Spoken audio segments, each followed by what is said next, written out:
ஒரு மனிதர் அவர் யாருக்கிட்டே தொலைபேசியில் பேசிகிட்டு இருக்கிறார்.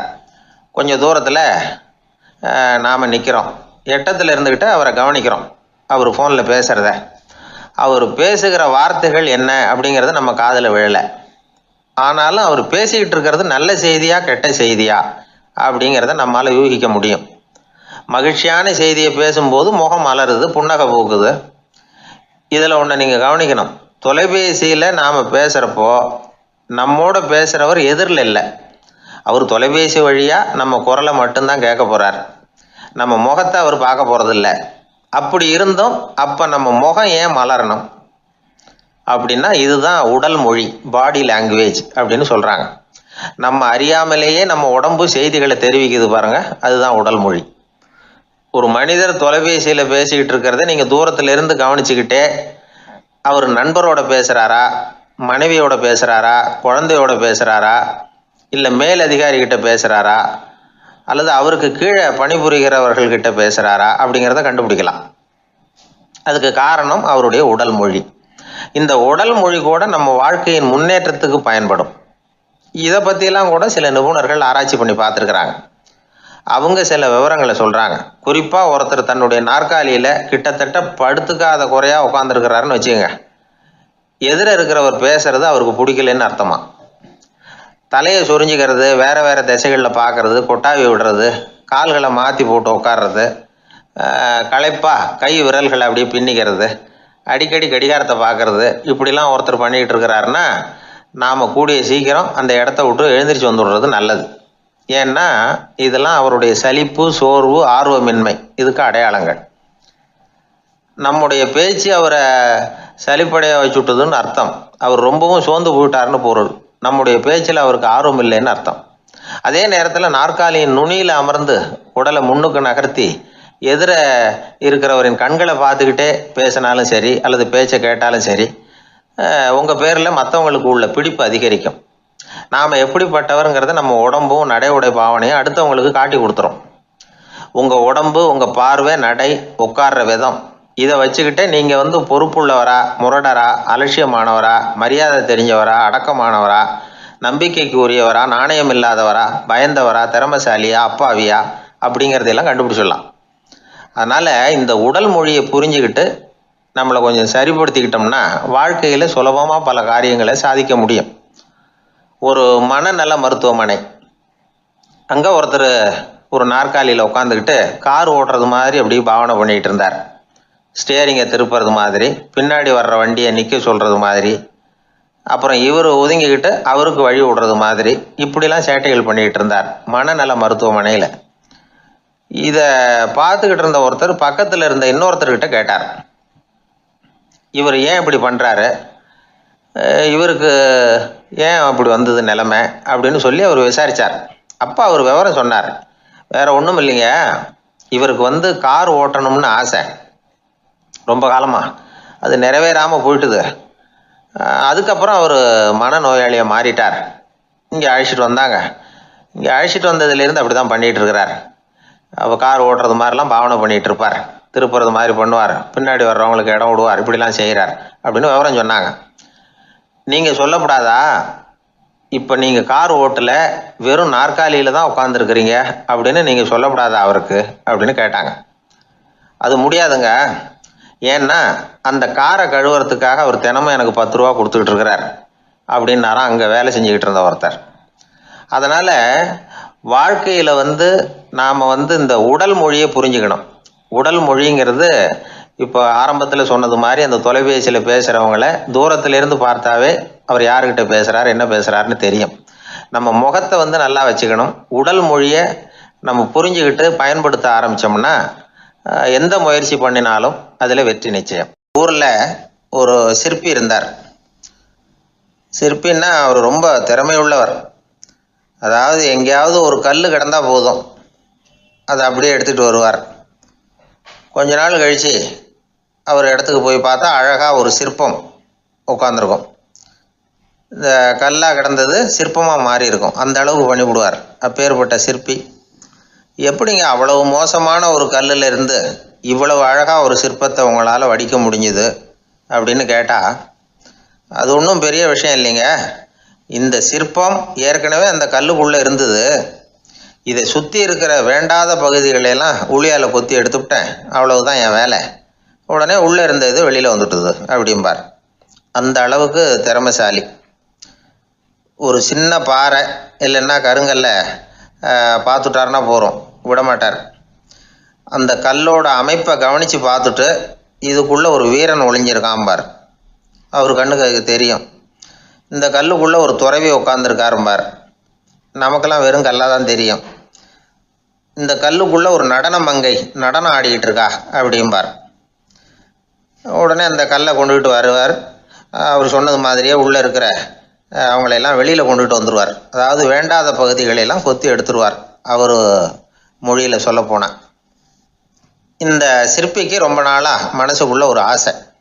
அதாவது உண்மை, தூய்மை, இதுக்கு உதாரணமாக இருக்கக்கூடிய புத்தர் சிலையை வடிக்கணும் அப்படிங்கிறது அவரோட ஆசை. ஆனால் அந்த ஆசை நிறைவேறாமலே இருந்துக்கிட்டு வந்தது.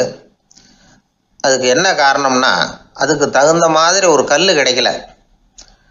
கல் கிடைச்சா அதை செஞ்சுருவார். ரொம்ப காலமாக அங்கே இங்கே தேடி அலைஞ்சார். இந்த புத்தர் சிலை வடிக்கிறதுக்கு பொருத்தமாக ஒரு கல் கிடைக்குமா அப்படின்னு சொல்லி கண்ணில் படுற கல்லையெல்லாம் உத்து உத்து பார்ப்பார். உள்ளே புத்தர் இருக்காரான்னு கவனிப்பார். இருக்கிற மாதிரி எதுவும் தெரியல அவர் கண்ணுக்கு. சரி, இதுக்கு என்ன செய்யலாம்னு யோசனை பண்ணார். நேராக ஒரு புத்த மடாலயத்துக்கு போனார்.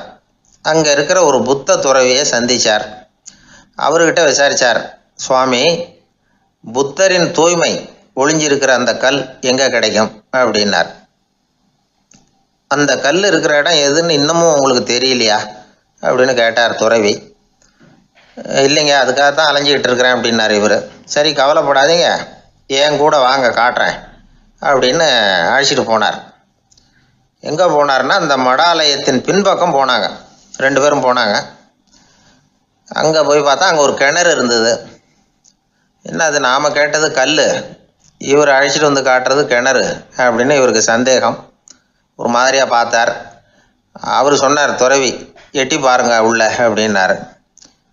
கிணறுக்குள்ளே என்ன இருக்கும்னு இவருக்கு தெரியாதா, இருந்தாலும் அவர் சொல்கிறாரு அப்படின்னு சொல்லி எட்டி பார்த்தார். பார்த்தா அதில் தண்ணி இருந்தது. அந்த தண்ணியில் தன்னோட உருவம் தெரிஞ்சுது. இப்போ அந்த புத்த ஞானி சொன்னார், துறவியாரே, புத்தரை நாம தான் ஒளிச்சு வச்சிருக்கிறோம், நமக்குள்ளே தான் அவர் மறைஞ்சிருக்கிறார். அவரை அடையாளம் தெரியாதபடி மூடி இருக்கிறது எது தெரியுமா? நம்மக்கிட்ட இருக்கிற கோபம், போலித்தனம், பதட்டம், ஆசை, இதெல்லாம் தான். அறிவு அப்படிங்கிற ஒளியால் அதையெல்லாம் செதுக்கி எடுத்துட்டோம்னா அந்த அழகான புத்தர் வெளியில் வந்துடுவார் அப்படின்னு சொன்னார் துறவி. அதனால் நமக்குள்ளே இருக்கிற நம்மளை நமக்கே அடையாளம் தெரியல அப்படிங்கிறது தான் உண்மை. இந்த உண்மையான மனிதன் உள்ளே இருக்கிறான். இவர் கல்லை பார்த்துட்டு உள்ளே யார் இருக்காங்கிறது அவருக்கு தெரிஞ்சுது சிற்பிக்கு. ஆனால் உண்மையான புத்தர் எங்கே இருக்காருங்கிறத அவரால் அடையாளம் கண்டுபிடிக்க முடியல. அப்படி தான் பல பேர் இன்றைக்கி இருந்துக்கிட்டு இருக்கிறோம். ஒரு அப்பா தன்னுடைய பிள்ளைக்கு புத்தி சொன்னார், அதோ பார்ப்பா, மனசு தான் கல், அறிவு தான் உளி. உன்னுடைய மனசுங்கிற கல்லை அறிவுங்கிற ஒளியால் செதுக்கி அழகான மனிதனாக நீ வெளியில் வரணும்னார். அதுக்காக தான்ப்பா தேடிக்கிட்டு இருக்கேன்னா அவன். மனசுங்கிற கல்லை தேடிக்கிட்டு இருக்கிறியா அப்படின்னு கேட்டார். இல்லைப்பா, அறிவுங்கிற ஒளி எங்கே இருக்குன்னு தெரியல எனக்கு, அதை தான் தேடிக்கிட்டு இருக்கிறேன் அப்படின்னு நானா. அதனால் அறிவை தேடிக்கிட்டு இருக்கிறவன் என்னைக்கு உண்மையை கண்டுபிடிக்க போகிறான், அதையே கண்டுபிடிக்க முடியலைங்கும் பொழுது. அதனால் நாம் யார் அப்படிங்கிறது நமக்கு அடையாளம் தெரியணும். அந்த அடையாளம் தெரிஞ்சுட்டா வாழ்க்கையில் வெற்றி நிச்சயம். ஒரு ஊரில் ஒரு ஆள் இருந்தான். அவனுக்கும் அவன் மனைவிக்கும் சண்டை. இவன் கோவிச்சுக்கிட்டு வீட்டை விட்டு வெளியில் வந்துட்டான். நேராக தன்னுடைய நண்பன் ஒருத்தனை தேடிட்டு போனான். அந்த நண்பன் எப்படின்னா, எதுக்கும் அசர மாட்டான், எப்பவும் மகிழ்ச்சியாக இருப்பான். அவங்ககிட்ட போய் இவன் யோசனை கேட்டான். அது சரி, நீ எப்படி எப்பவும் மகிழ்ச்சியாக இருக்கிற, என்னால் அப்படி இருக்க முடியலையே அப்படின்னு கேட்டான். என்ன நடந்தது சொல்லுன்னா அவன், வீட்டில் எனக்கும் என் மனைவிக்கும் தகராறு, நிம்மதி இல்லை, அதுதான் இங்கே வந்தேன், உங்ககிட்ட யோசனை கேட்கலாமேன்னு அப்படின்னு விவரத்தை சொன்னான். அதை கேட்டுவிட்டு அதுக்கப்புறமா இவன் சொன்னான், இந்த பாருப்பா, இது ஒன்றும் பெரிய விஷயம் இல்லை. எனக்கு 2 மனைவிகள், 2 வீடு. ஒரு வீட்டில் சண்டை வந்துட்டுதுன்னா நேராக இன்னொரு வீட்டுக்கு வந்துடுவேன். இங்கே சண்டை வந்துட்டுதுன்னா நேராக அங்கே போயிடுவேன். 2 குடும்பம் இருக்கிறதுனால இப்படி ஒரு வசதி. இதுதான் என்னுடைய மகிழ்ச்சியின் ரகசியம் அப்படின்னு நானா. ஓ அப்படியா விஷயம், இப்போ புரிஞ்சுக்கிட்டேன், உன்னுடைய யோசனைக்கு ரொம்ப நன்றி அப்படின்னு சொல்லிவிட்டு அவன் திரும்பி வந்துட்டான். அங்கே இங்கே தேடினான். ஒரு வாரத்துக்குள்ளே இன்னொரு பொண்ணை தேடி கண்டுபிடிச்சி கல்யாணம் பண்ணிட்டான். இப்போ இவனுக்கும் 2 வீடு ஆயிட்டுது. அதுக்கப்புறம் என்னாச்சு தெரியுமா, இவன் 2வதாக கல்யாணம் பண்ணிக்கிட்டு வந்தானே, இந்த செய்தி முதல் மனைவிக்கு தெரிஞ்சு போச்சு. போனான், அது கழுத்தை பிடிச்சி வெளில தள்ளி விட்டு கதவை சாத்தி விட்டுது. இனிமேல் இந்த பக்கம் வராத, எனக்கு தெரியாமல் எப்படி நீ இன்னொரு கல்யாணம் பண்ண அப்படின்னு சொல்லி அடித்து விரட்டி விட்டுது. இவன் அதனால் என்ன பரவாயில்லன்னு 2வது மனைவி வீட்டுக்கு போனான். அங்கே பார்த்து, நீ எனக்கு கல்யாணம் பண்ணுறதுக்கு முன்னாடி ஏற்கனவே உனக்கு கல்யாணம் ஆச்சுங்கிற விஷயத்த ஏன் என்கிட்ட சொல்லலை அப்படின்னு சொல்லி அதுவும் கழுத்தை பிடிச்சி வெளில தள்ளி விட்டுது. இவன் வீதிக்கு வந்துட்டான். இங்கேயும் போக முடியல, அங்கேயும் போக முடியல. என்ன இது, அவன் சொல்லி கொடுத்த யோசனை ஒன்றும் சரியாக வரலையே அப்படின்னு யோசனை பண்ணிக்கிட்டே நடந்தான். வழியில் ஒரு பாழடைஞ்ச மண்டபம். சரி, இன்னைக்கு ராத்திரி இங்கேயே படுத்துருவோம், வேற எங்கேயும் போய் படுத்து தூங்க முடியாது, அதான் 2 பேரும் விரட்டி விட்டாங்களே, என்ன பண்ணுறது அப்படின்னு சொல்லி அந்த மண்டபத்தில் போய் ஒரு தூணில் ஓரமாக சாஞ்சி உக்காந்தான். அப்போ எதுத்தாப்புல இன்னொரு தூண் ஓரமாக யாரோ அசைகிறது மாதிரி தெரிஞ்சுது, லேசான இருட்டில். யாரப்பா அது அப்படின்னு கிட்ட போய் பார்க்குறான். அப்புறம் தான் தெரியுது, அவன் யார் தெரியுமா, இவனுக்கு யோசனை சொன்னான்ல 2 கல்யாணம் பண்ணிக்கணும்னு சொல்லி, அவன் அங்கே படுத்து கிடக்குறான். டேய் நீ எப்படிறா இங்கே வந்த அப்படின்னா, 2 வீட்லேயும் சண்டை வந்துட்டுது, அதுதான் இங்கே வந்தேன் படுத்து தூங்கலாமேன்னு அப்படின்னா. 2 வீடு இருக்கிறது சௌரியம்னு என்கிட்ட சொன்னியப்பா அப்படின்னா இவன். நான் அப்படி சொன்னதுக்கு ஒரு காரணம் உண்டுன்னா அவன். என்னடா காரணம்னு கேட்டான். அது வேற ஒன்றும் இல்லை, தினமும் ராத்திரி இல்லை இந்த மண்டபத்தில் தனியாக படுக்கிறதுக்கு எனக்கு பயமாக இருந்தது, எனக்கு ஒரு துணை தேவைப்பட்டது, அதுக்காக தான் உங்ககிட்ட அப்படி ஒரு யோசனை சொன்னேன். இப்போ நீ வந்ததுனால எனக்கு துணை கிடைச்சிட்டுது. இப்போ நம்ம 2 பேரும் துணையாக இங்கே படுத்துக்கலாம், நீ அந்த தூணில் சாஞ்சிக்கோ, நான் இந்த தூணில் சாஞ்சிக்கிறேன் அப்படின்னு சொல்லி படுத்து தூங்க ஆரம்பிச்சிட்டானோ. அதாவது நம்ம வாழ்க்கையில் முடிவுகள் எடுக்கிற விஷயத்தில் இந்த ஆள் மாதிரி தான் பல பேர் நடந்துக்கிறோம் அப்படிங்கிறார். அதாவது உலக புகழ்பெற்ற மனோதத்துவ மேதை ஸ்காட் பெக் அப்படிங்கிறவர். அதாவது வீட்டுக்கு தேவையான பொருள்கள் வாங்குறதுலேருந்து கல்யாணம் பண்ணுறது, வீடு கட்டுறது வரைக்கும் அடுத்தவங்க பேச்சை கேட்டு வீணா போகிறவங்க தான் அதிகம். அறிவுரை கேட்கறதுல தப்பு இல்லை, ஆனால் அதுக்கப்புறம் அதை பற்றி சரியாக சிந்திச்சு பார்க்கறது இல்லை, அதுதான் தப்பு. சில பேர் அறிவுரை சொல்கிறதுலேயே ரொம்ப தெளிவாக இருப்பாங்க. ஏன் சார் 2 சம்சாரத்தோட குடும்பம் நடத்துறது ரொம்ப கஷ்டமானு கேட்டாராம் ஒருத்தர். அது எனக்கு தெரியாதுங்க அப்படின்னாராம் அவர். ஏன்னு கேட்டிருக்கார். ஏன்னா எனக்கு 3 சம்சாரம் அப்படின்னாராம் அவர். எனக்கு ஒரு நண்பர், அவர் ஒரு வழக்கறிஞர். ஒரு நாள் அவர்கிட்ட பேசிக்கிட்டு இருந்தேன். அப்போ கேட்டேன், ஏன் சார் நீங்கள்லாம் கோர்ட்டில் வாதாடுறப்போ கருப்பு நிற அங்கி அணியிறீங்களே, அதுக்கு என்ன காரணம், சட்டத்துக்கும் கருப்பு கலருக்கும் என்ன சம்பந்தம் அப்படின்னு கேட்டேன்.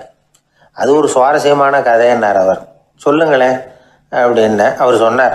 கிபி 1694 வருஷத்தில் இங்கிலாந்து அரசி 2வது மேரிங்கிறவர் இறந்து போனார். அந்த ராணியோட கணவர் 3ஆம் வில்லியம், அவரு ஒரு உத்தரவு போட்டாராம், அரசியோட மறைவுக்கு அனுதாபம் தெரிவிக்கிற வகையில் வழக்குரைஞர்கள் எல்லாரும் கருப்பு நிற அங்கி அணியணும் அப்படின்னு. அன்னைக்கு ஆரம்பித்த அந்த பழக்கம் அதுக்கப்புறம் மாறவே இல்லையாம், இன்னைக்கும் தொடருது. வழக்குரைஞர்கள்லாம் முதல்ல கருப்பு அங்கி மட்டும்தான் அணிஞ்சாங்களாம். அதில் ஒரு சின்ன சங்கடம், ஏற்கனவே உடம்பு கருப்பாக இருக்கிறவங்க அதுக்கு மேலே கருப்பு ட்ரெஸ் வேற போட்டுக்கிட்டா முகம் பளிச்சுன்னு தெரியாது இல்லையா. அதனால் முகம் பளிச்சுன்னு தெரியறதுக்காக அவங்கெல்லாம் வெள்ளை நிற பட்டியை அணிய ஆரம்பித்தாங்களாம். இப்படி தான் இங்கிலாந்தில் அந்த பழக்கம் ஆரம்பமாயிருக்குது. அந்த சமயத்தில் இந்தியாவை ஆண்டது பிரிட்டிஷ்காரங்க தானே, அதனால் இங்கேயும் அந்த பழக்கம் அப்படி நடைமுறைக்கு வந்துட்டுது. அதே மாதிரி சர்ச்சிலின் மூதாதையரான மார்ல்பரோ பிரபுவின் ஞாபகார்த்தமாக நீதிபதிகள் இந்த வெள்ளை குள்ளாய் அணிகிற முறை பழக்கத்துக்கு வந்துதான். இதுதான் என்னுடைய நண்பர் சொன்ன தகவல். இங்கிலாந்தில் நீதிமன்றம்ங்கிறது ரொம்ப மதிப்புள்ளது, அந்த அளவுக்கு சட்டத்துக்கு அங்கே மரியாதை. அங்கே நடந்த ஒரு சுவாரஸ்யமான நிகழ்ச்சியை ஒரு சகோதரி எழுதி அனுப்பியிருந்தாங்க. அவங்க அப்பா நீதித்துறையை சேர்ந்தவரா, அவர் சொன்னதான் இது. அவங்க எழுதி அனுப்பியிருந்த விஷயம் என்னென்னா, அங்கே ஒரு கேஸில் ஒரு முக்கியமான தீர்ப்பு வழங்க வேண்டியிருக்குது. ஜட்ஜு, பாரட்லா படித்த பெரிய பெரிய வக்கீல்கள், ஜூரி எல்லாருமா கூடி அந்த கேஸை பற்றி விவாதிக்கணும். சுமாராக 40 பேர்.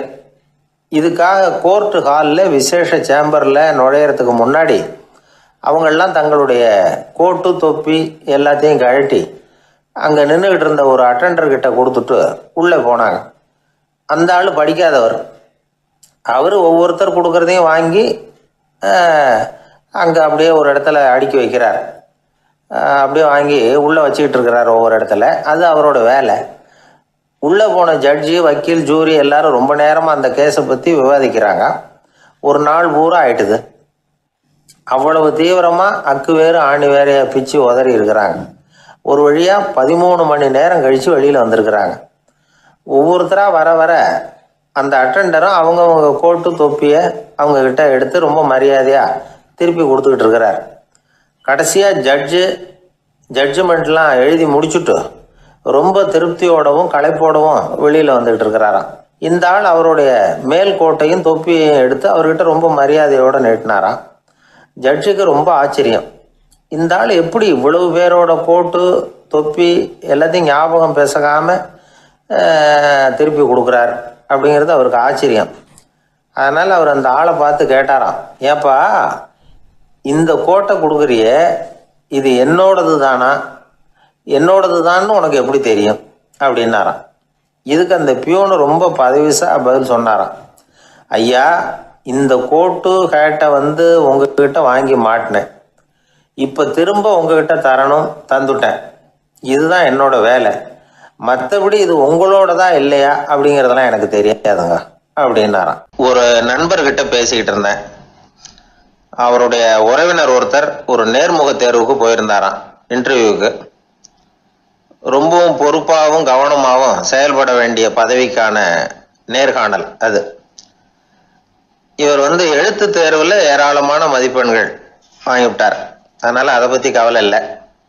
இப்போ நேர்முக தேர்வில் தேர்வு பெறணும். ஏராளமான சான்றிதழ்கள் வச்சிருந்தார். நேர்காணலில் கேட்கப்பட்ட எல்லா கேள்விகளுக்கும் சரியான பதில் தான் சொன்னார். இருந்தாலும் பாருங்க, அந்த நேர்முக தேர்வில் அவர் தேர்ந்தெடுக்கப்படலை. என்ன காரணம் அப்படின்னு பின்னாடி விசாரிச்ச போதான் விவரம் தெரிஞ்சுதான். அது என்ன ஆயிருக்குதுன்னா, அந்த நேர்காணலின் போது இவர் நடந்துகிட்ட முறையில சில தவறுகள் நடந்து போச்சான். முக்கியமா 2 தவறுகள். ஒண்ணு, அவங்க ஒரு கேள்வியை கேட்டு முடிக்கிறதுக்குள்ளேயே இவர் பதில் சொல்ல ஆரம்பிச்சுட்டாராம். ரெண்டாவது என்னன்னா, இவர் நாற்காலியில தாராளமா இயல்பா சாஞ்சி உட்காராம நாற்காலி முனையில உட்கார்ந்துருந்தாராம். இந்த 2 விதமான செயல்பாடுகளும் இவர் அவசரப்படுறவர், பதற்றப்படுறவர் அப்படிங்கிறதுக்கான அடையாளங்கள். அதாவது கேள்வியை கேட்டு முடிக்கிறதுக்குள்ளேயே முந்திக்கிட்டு பதில் சொல்றது. ரெண்டாவது, நாற்காலியில இயல்பா தாராளமா உட்காராம நாற்காலி முனையில உட்கார்றது. பார்க்க போற வேலைக்கு அவசரம், பதற்றம் இது 2 இருக்கக்கூடாதான். அதனால மார்க் இருந்தும் சர்டிபிகேட் இருந்தும் அந்த வேலை வாய்ப்பு அவருக்கு கிடைக்கல. வேலை கொடுக்கறவங்க நம்ம கிட்ட இருந்து என்னதான் எதிர்பார்க்கறாங்க, இதை தெரிஞ்சு வச்சுக்கிறது நல்லது. முதல்ல மற்றவர்களுடன் தொடர்பு கொள்ளும் திறமை, அதாவது எபிலிட்டி டு கம்யூனிகேட். நீங்க நினைக்கிறத அழகா தொகுத்து வகைப்படுத்தி சொல்ல தெரியுதான்னு பார்ப்பாங்க. உங்க திட்டங்களை அடுத்தவங்க ஏற்றுக்கொள்ளக்கூடிய விதத்துல வெளிப்படுத்துறதுக்கு உங்களால முடியுதான்னு பார்ப்பாங்க. இதுக்கு என்ன செய்யறது? குழப்பம் இல்லாம சிந்திக்கணும், குழப்பம் இல்லாம பேசணும். ரெண்டாவது விஷயம் என்னன்னா புத்திசாலித்தனம், அதாவது இன்டெலிஜென்ஸ்.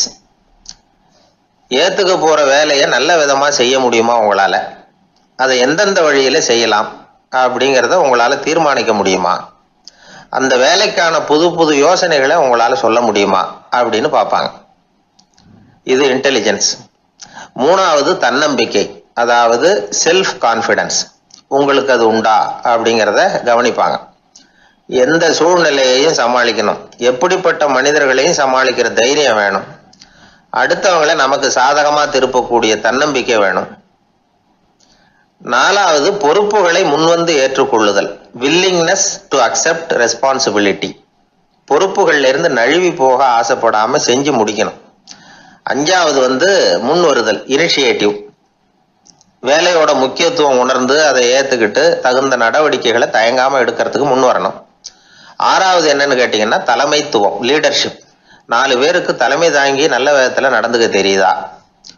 ஏழாவது கற்பனை திறன், இமேஜினேஷன். சில பிரச்சனைகள் வரக்கூடும் அப்படின்னு முன்கூட்டியே யூகிச்சு அதுக்கு தகுந்த மாதிரி நடவடிக்கை எடுக்கிற திறமை உண்டா அப்படிங்கிறத பார்ப்பாங்க. எட்டாவது என்னன்னா வளைந்து கொடுத்தல், பிளெக்சிபிலிட்டி. சூழ்நிலைக்கு தகுந்த மாதிரி, மாற்றங்களுக்கு தகுந்த மாதிரி அனுசரித்து நடந்துக்கிறதுக்கு தெரியுதா அவங்களுக்கு அப்படிங்கிறத கவனிப்பாங்க. அடுத்தது திறமைகளை வெளிக்கொணரும் திறமை, இன்டர்பர்சனல் ஸ்கில்ஸ். அடுத்தவங்க கிட்ட இருக்கிற திறமையை கண்டுபிடிச்சி அதை நல்ல விதத்துல ஊக்கப்படுத்தி பயன்படுத்த தெரியுதா அப்படின்னு பார்ப்பாங்க. ஆறாவது சுய அறிவு, செல்ஃப் நாலேஜ். அடுத்தவங்க நம்மளை பத்தி என்ன நினைக்கிறாங்க அப்படிங்கிறத நம்மளால புரிஞ்சுக்க முடியுதாங்கிறது முக்கியம். அடுத்தது போட்டி மனப்பான்மை, காம்படிட்டிவ்னஸ். அடுத்தவங்களை ஒப்பிட்டு பார்த்து அதை விட ஒரு படி மேலே வரணுங்கிற குணம் வேணும். இதுக்கு அடுத்தது என்னன்னா குறிக்கோளை வெல்லுதல், கோல் அச்சீவ்மெண்ட். குறிக்கோளை சவாலாக எடுத்துக்கிட்டு அதை அடையணும். அப்புறம் வேறுபட்ட திறமைகள், ஒகேஷனல் ஸ்கில்ஸ். பதவிக்கு வேண்டிய திறமைகள் தவிர மற்ற திறமைகள் எதுவும் உண்டாங்கிறது முக்கியம். நமக்கு வேலை கொடுக்கணும்னு நினைக்கிறவங்க நம்ம கிட்ட இருந்து இவ்வளவும் எதிர்பார்ப்பாங்க. அதுக்கு தகுந்த மாதிரி நம்மளை நாமே தயார்படுத்திக்கணும். எனக்கு வேண்டப்பட்ட ஒருத்தர் ஒரு இன்டர்வியூக்கு போயிட்டு வந்தார், நேர்காணலுக்கு. எப்படி இருந்தது இன்டர்வியூன்னு விசாரித்தேன். நான் போனேன். அவர் கேட்ட எல்லா கேள்விக்கும் அவர் எதிர்பார்த்தது மாதிரியே எல்லா பதிலையும் சொன்னேன். கடைசியா நான் எதிர்பார்க்காத ஒரு தகவலை அவர் சொன்னார் அப்படின்னார். என்னன்னு கேட்டேன். அவரும் என்ன மாதிரியே இன்டர்வியூக்கு வந்தவர் தானா, சும்மா என்ன கேள்வி கேட்டுக்கிட்டு உட்காந்துருந்தாராம் அப்படின்னார். அதனால ஒரு நேர்காணலுக்கு போறதுக்கு முன்னாடி என்ன எதிர்பார்க்கறாங்க அப்படிங்கறத தெரிஞ்சுக்கிட்டு போனா வெற்றி நிச்சயம். ஊர்ல ஒரு ஞானி இருந்தார். ஒரு நாள் அவரை தேடிட்டு ஒருத்தர் வந்தார். வந்தவர் ஞானியை பார்த்து ஒரு கேள்வி கேட்டார். ஐயா, உங்களுடைய சாதனை என்ன? இதுதான் அவர் கேட்ட கேள்வி. இதை கேட்டதும் அந்த ஞானி நிமிர்ந்து இவரை பார்த்தார். அப்புறம் சொன்னார், அது ஒன்றும் பெரிய விஷயம் இல்லை, அது ரொம்ப எளிமையான ஒண்ணு. எப்போ எனக்கு பசிக்குதோ அப்ப நான் சாப்பிட்டுருவேன், எப்ப எனக்கு தூக்கம் வருதோ அப்ப நான் தூங்கிடுவேன், அவ்வளவுதான் அப்படின்னார். கேள்வி கேட்டவர் ஒரு மாதிரி ஆயிட்டார். ஐயா, இதே தானே நாங்களும் செய்யறோம், இதுல என்ன அதிசயம் இருக்கு அப்படின்னார். இப்ப அந்த ஞானி சொன்னாராம், இங்கதான் நீங்க தப்பு பண்றீங்க அப்படின்னாராம். அப்படியான்னாரு இவரு. ஆமா அப்படின்னாராம். நீங்க செய்யற தவறு எனக்கு புரியுது. ஏன்னா நான் உங்களை மாதிரி நான் வாழ்ந்து பார்த்திருக்கிறேன். அதனால என்னுடைய அனுபவத்துல உங்களுக்கும் எனக்கும் உள்ள வித்தியாசத்தை உணர முடியுதுன்னாரா. என்ன சொல்றீங்க, எனக்கு ஒன்றும் புரியலையேன்னாரா இவரு. இதை பாருங்க, சாப்பிடுறதுங்கிறது நாம ரெண்டு பேருக்கும் பொதுவான ஒரு காரியம்தான். ஆனா நீங்க சாப்பிடுறதுக்கும் நான் சாப்பிடுறதுக்கும் வித்தியாசம் இருக்கு அப்படின்னாராம். என்ன வித்தியாசம்னு கேட்டிருக்கார். நீங்க பசி இல்லாத பொழுது சாப்பிடுறீங்க, இப்போ சாப்பிடுற நேரம் வந்துட்டுது அப்படிங்கிறதுக்காக சாப்பிடுறீங்க. சாப்பாடு ருசியா இருக்கு அப்படிங்கிறதுக்காக சாப்பிடுறீங்க. எது தேவைங்கிறது தெரியாம சாப்பிடுறீங்க. அது மாதிரி தூக்கமும் உங்களுக்கு ஒரு பழக்கமா போட்டுது. இப்போ இது தேவையா இல்லையா அப்படிங்கிறத பத்தி நீங்க யோசிச்சு பாக்குறது இல்ல. சாப்பிடும் பொழுது 1000 வேலைகளை மனசுல நினைச்சுக்கிட்டு இருப்பீங்க. அதனால அது சாப்பிடுதலா இருக்காது. அதே மாதிரி நீங்க தூங்கும் பொழுதும் அது தூங்குதலா இருக்காது. ஏகப்பட்ட கனவுகள் வரும். உங்க மனசு மேலும் மேலும் கனவுகளை உருவாக்கி கொண்டே இருக்கும். அதனால எனக்குள்ள நடக்கிறது வேற மாதிரி, நீங்க நினைக்கிற மாதிரி இல்ல. எனக்குள்ள நடக்கிறது எப்படின்னா, நீங்க செய்யறது மாதிரி இல்ல. தூக்க உணர்வு வந்த உடனே தூங்குதல் மட்டுமே நடைபெறும். அதுதான் என்கிட்ட நடக்கிறது அப்படின்னாராம் அந்த ஞானி. வித்தியாசம் புரியுதா? அந்த ஞானி சாப்பிடுறத அனுபவிக்கிறார், அது எக்ஸ்பீரியன்ஸ். நாம அப்படி இல்லை, மனம் போன போக்குல சாப்பிடுறோம். இது இன்டெலிஜிங். இது ரெண்டுலயும் செயல்ல வேறுபாடு இல்லை, விழிப்புணர்வுல தான் வேறுபாடு இருக்கு.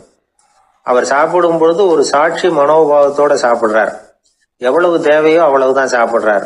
ஏன்னா அவருடைய விழிப்புணர்வு முழுமையா செயல்படுது. அதனால அவர் சாப்பிடும் பொழுது நம்மை விட மகிழ்ச்சியா இருக்கிறார். நாம அப்படி இல்லை, வயிற்றை நிரப்புறதுக்காக சாப்பிடுறோம். இன்னும் சொல்ல போனா சாப்பிடும் பொழுது நாம அங்கேயும் இருக்கிறது இல்லை, எங்கேயோ போயிடுறோம். உடம்பு மட்டும்தான் அங்க இருக்கும். ஆனா ஞானி அப்படி இல்லை. அவர் சாப்பிடும் பொழுது சாப்பிடுதல் மட்டுமே இருக்கும். எந்த ஒரு செயலையும் விழிப்புணர்வோட செய்யலாம், மனம் போன போக்கிலையும் செய்யலாம். விழிப்புடன் செய்யறப்போ செய்யும் செயல் நம்ம அனுபவமாகிறது, அவ்வளவுதான். இதெல்லாம் பெரிய தத்துவம் மாதிரி தெரியும். இருந்தாலும் நாம புரிஞ்சுக்க வேண்டியது என்னன்னா, எந்த காரியத்தை செஞ்சாலும் அதுல முழு ஈடுபாடு வேணுங்கிறது முக்கியம். அந்த அளவுக்கு முதல்ல நம்மளை மாத்திக்கிட்டா போதும். ஆனா நம்ம ஆளுங்க அந்த அளவுக்கு இருக்கிறது இல்ல, எல்லாமே அரைகுறை தான். கேட்டா ஞாபகம் வருது. ஒருத்தன் என்ன பண்ணானா, விமான டிக்கெட் வாங்கிக்கிட்டு ரயில்வே ஸ்டேஷனுக்கு வந்துட்டான். அப்புறம் தான் புரிஞ்சுது தவறுதலா இங்க வந்துட்டோங்கிறது. உடனே அவசரமா விமான நிலையத்தை நோக்கி ஓடி இருக்கிறான். அங்க போய் கவுண்டர்ல கேட்டிருக்கான், மேடம் நான் தவறுதலா ரயில்வே ஸ்டேஷனுக்கு போயிட்டேன், இப்ப விமானத்தையும் தவற விட்டுட்டேன் அடுத்த ஃப்ளைட்டில் எனக்கு இதை மாற்றி தர முடியுமான்னு கேட்டிருக்கான். முடியாதுன்னாங்களாம் அந்த அம்மா. ஏன்னு கேட்டானா, ஏன்னா இப்போ நீங்கள் வந்திருக்கிறது பஸ் ஸ்டாண்டு அப்படின்னாங்களாம். சீடன் வெளியூர் புறப்படுறதுக்கு தயாராக இருந்தான். ரொம்ப தூரம் போக போகிறான். திரும்பி வர நாளாகும். புறப்படுறதுக்கான ஆயத்த வேலைகளில் ஈடுபட்டிருந்தான். அந்த சமயம் பார்த்து இன்னொரு சீடன் அவங்ககிட்ட வந்தான். நம்ம குரு உன்னை அழைச்சிட்டு வர சொன்னார் வா அப்படின்னு கூப்பிட்டான். இவன் உடனே புறப்பட்டு போனான். குருநாதரை பார்த்தான். அவர் காலில் விழுந்து வணங்கினான். வணங்கிவிட்டு எழுந்திரிச்சான். அவ்வளவுதான். குரு ஏதாவது உபதேசம் பண்ணுவாருன்னு எதிர்பார்த்தான். ஆனால் நடந்தது என்ன தெரியுமா? குரு அவனுக்கு ஓங்கி ஒரு அடி கொடுத்தார். எதிர்பாராம இந்த அடியை வாங்கினதும் அந்த சீடன் அதிர்ந்து போயிட்டான். பக்கத்தில் இருந்த மற்ற சீடர்களும் திகைச்சு போய் நின்றுட்டாங்க. அடி வாங்கின சீடனுக்கு மனசுக்குள்ள குழப்பம். நாம என்ன தப்பு பண்ணணும்? புறப்படுற நேரத்துல இப்படி குரு கிட்ட அடி வாங்குற மாதிரி ஆயிட்டுதே அப்படின்னு நினைச்சு மனசுக்குள்ள ரொம்ப வேதனைப்பட்டான். கொஞ்சம் துணிச்சலை வரவழைச்சுக்கிட்டு குருநாதர்கிட்டயே கேட்டுட்டான். சுவாமி, நான் என்ன தப்பு பண்ணினேன்? என்னை இப்படி அடிச்சுட்டீங்களே. ஒரு வார்த்தை கூட உங்களை எதிர்த்து நான் பேசினது இல்லையே. இவ்வளவு காலமா உங்க விருப்பத்துக்கு விரோதமா ஒரு காரியம் கூட நான் செஞ்சது இல்லையே. வந்ததும் வராததுமா ஒண்ணுமே சொல்லாம என்ன அடிச்சுட்டீங்களே.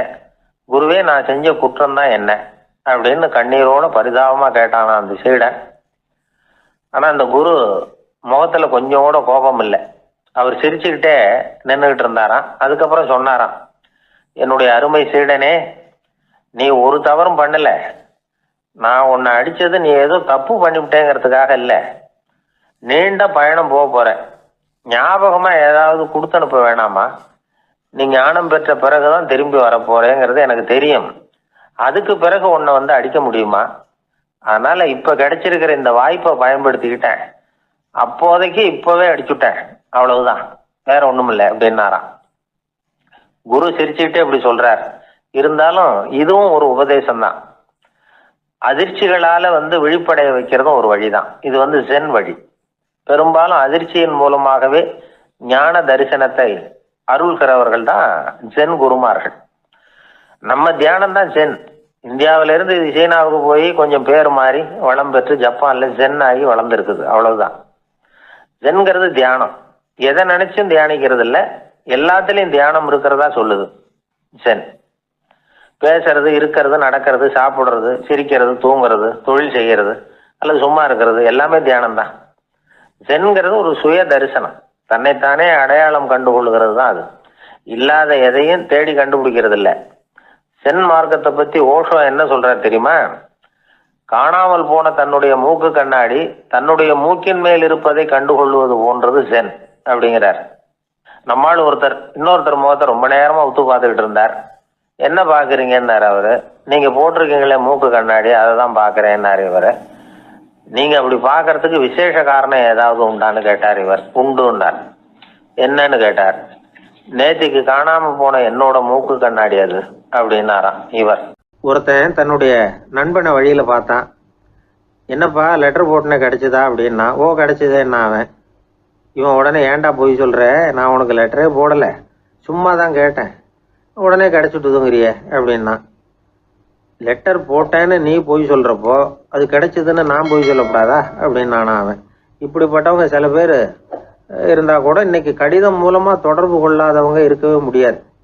அந்த அளவுக்கு அது அவசியமான ஒன்னாயிட்டுது. இந்த அஞ்சல் அட்டைகள் எப்படி ஆரம்பமாச்சு தெரியுமா? ஆஸ்திரியா நாட்டுல ஒரு பேராசிரியர் இருந்தார். அவர் பேர் இம்மானுவேல் ஹெர்மன். அவர் ஒரு நாள் ஒரு பத்திரிகையில கட்டுரை எழுதினாராம். இது நடந்தது 1869. அவர் எழுதின கட்டுரையில மக்கள் அதிகம் செலவு இல்லாம ஒருத்தருக்கு ஒருத்தர் தகவல் பரிமாறிக்கிறது எப்படி அப்படிங்கிறத பத்தி எழுதியிருந்தார். அதுக்கு சில யோசனைகளை அவரே எழுதியிருந்தாராம். எப்படின்னா, அந்த கட்டுரையை எல்லாரும் படிச்சு பார்த்துருக்குறாங்க. அவர் சொன்ன யோசனைகள் என்னன்னு. அது அரசாங்கத்தின் கவனத்துக்கு அது போச்சான். ஆகா, இது அவர் சொல்ற யோசனை நல்லா இருக்கும் போல் இருக்கு அப்படின்னு அவங்களே நினைச்சிருக்கிறாங்க. அவ்வளவுதான். உடனே அந்த யோசனையை நடைமுறைக்கு கொண்டுட்டு வந்தாங்களாம். பேராசிரியர் இம்மானுவேல் ஹெர்மனின் யோசனைப்படி அச்சடிச்ச அரசு முத்திரையோட அரசாங்கம் அஞ்சல் அட்டைகளை வெளியிட ஆரம்பிச்சுதான். 1869 அக்டோபர் 7ஆம் தேதி இது நடந்திருக்கு. உலகின் முதல் அஞ்சல் அட்டை வெளிவந்த நாள் அது. அப்பதான் அதுக்கு பேர் என்ன தெரியுமா? அதாவது கரஸ்பாண்டிங் கார்டு அப்படின்னு பேராது. அதுக்கப்புறம் என்ன ஆச்சுன்னா உடனடியாக அமெரிக்காவிலேயே இது மாதிரியான கார்டுகளை வெளியிட ஆரம்பிச்சிட்டாங்க. அங்கே இதுக்கு என்ன பேர் தெரியுமா? Postal card. அதுக்கப்புறம் 1870 இங்கிலாந்துலேயும் இதை வெளியிட்டாங்களாம். அதை வெளியிட்ட முதல் நாள் அன்னைக்கு என்ன நடந்தது தெரியுமா? மக்கள்லாம் ஏதோ நியாய விலை கடையில் நிற்கிறது மாதிரி பெரிய பெரிய கியூ வரிசையில் நின்று இதை வாங்கினாங்களாம். நம்ம நாட்டில் முதல் அஞ்சலகம் 1927 கல்கத்தாவில் ஆரம்பமாயிருக்கு. இன்னைக்கும் அஞ்சலகம் இல்லாத இடமே இல்லை. அந்த அளவுக்கு அஞ்சல் போக்குவரத்து அதிகமாக இருக்குது. அன்னைக்கு உள்நாட்டில் ஒருத்தருக்கு ஒருத்தர் தகவல் பரிமாற்றம் செய்து கொள்ள மலிவான ஒரு அஞ்சல் அட்டையை அரசாங்கம் வெளியிடலாம் அப்படின்னு பேராசிரியர் எழுதின கட்டுரை இன்னைக்கு எந்த அளவுக்கு ஆகியிருக்கு பார்த்தீங்களா? ஒருத்தன் ஒரு தபால் பெட்டிக்கு பக்கத்தில் தலையை வச்சுக்கிட்டு அவன் பாட்டுக்கு நின்றுட்டு இருந்திருக்கான். அங்கே இருந்து இன்னொருத்தன் கேட்டிருக்கான், என்ன ஆச்சுன்னு. கொஞ்ச நேரத்துக்கு முன்னாடி இந்த தபால் பெட்டியில் ஒரு கார்டு எழுதி போட்டேன், விவரமெல்லாம் நல்லா தான் எழுதியிருக்கிறேன், ஆனால் அட்ரஸ் எழுத மறந்துட்டேன் அப்படின்னு நானா. உடனே அவன், அதுக்காக கவலைப்படாத, நான் போட்ட கார்டில் அட்ரஸ் எல்லாம் பின்கோடு உள்பட கரெக்டாக எழுதியிருக்கேன், ஆனால் விவரம் எழுத மறந்துட்டேன் நானா. கவலைப்படாத, கொஞ்ச நேரத்தில் தபால்காரர் வருவார், பெட்டியை திறந்ததும் நம்ம லெட்டரை கேட்டு வாங்கிக்கலாம்னா ஒருத்தன். கொஞ்ச நேரத்துக்கு முன்னாடி அவர் வந்தார், கேட்டேன், அதுக்கப்புறம் தான் மனசுக்கு ரொம்ப கஷ்டமாக போச்சு நானா. இவன் ஏண்டான்னு கேட்டிருக்கான். அவன், இது தபால் புட்டு இல்லையா. ஒரு தடவை கலைவாணர் NS கிருஷ்ணன் பேராசிரியர் கல்கியை சந்திச்சு பேசிக்கிட்டு இருந்தாராம். கலைவாணர் கல்கியை பார்த்து, எனக்கு கதை எழுத ஆசையா இருக்கு, எப்படி எழுதுறதுன்னு கேட்டாராம். கதை எழுதுறதுக்கு 4 மை வேணும்னாராம் கல்கி. அப்படியா, அப்படின்னா என்னென்ன கலர் மை அப்படின்னு கேட்டிருக்காரு கலைவாணர் சிரிச்சுக்கிட்டே. நான் சொன்னது கலர் மை இல்லை, அது வேற மை. அதாவது கதை எழுதுறதுக்கு தேவைப்படுகிற 4 மை எதுன்னா, 1 திறமை, 2 பேணாமை, 3வது தனிமை, 4வது பொறுமை அப்படின்னாராம். உடனே கலைவாணர், உங்கள் யோசனை அருமை அப்படின்னாராம். அதுதான் கலைவாணர். பொதுவாக எழுத்தாளர்கள் எழுதுகிற மாதிரி நடந்துக்கிறது இல்லை. ஆனால் கலைவாணர் என்ன சொல்லுவாரோ அதே மாதிரி நடந்துக்குவார். எல்லாருக்கும் எல்லாம் கிடைக்கணுங்கிற கருத்தை சினிமா படங்களில் வலியுறுத்துவார். அதே மாதிரி நடைமுறை வாழ்க்கையிலேயே எல்லாருக்கும் எல்லாமும் கொடுப்பார். பணம், பதவி, புகழ் இப்படி எதுவுமே இல்லாத ஒரு சாதாரண மனுஷனாக இருந்தால் கூட இவர் மனுஷனுக்கு கொடுக்குற மரியாதையில் கொஞ்சமும் குறைச்சல் இருக்காது. இந்த குணம் சாதாரணமாக எல்லாருக்கும் இருக்கிறது இல்லை. அவர் சினிமா தியேட்டருக்கு போய் சினிமா பார்க்குறது வழக்கம். அவர் வந்திருக்கிறாருங்கிறது தெரிஞ்சால் போதும், வெளியில் பிச்சைக்காரங்க வந்து கூடிடுவாங்க. இது அவருக்கு தெரியும். வெளியில் நம்மளை நம்பி ஒரு கூட்டம் காத்துக்கிட்டு இருக்குமேன்னு நினைப்பார்.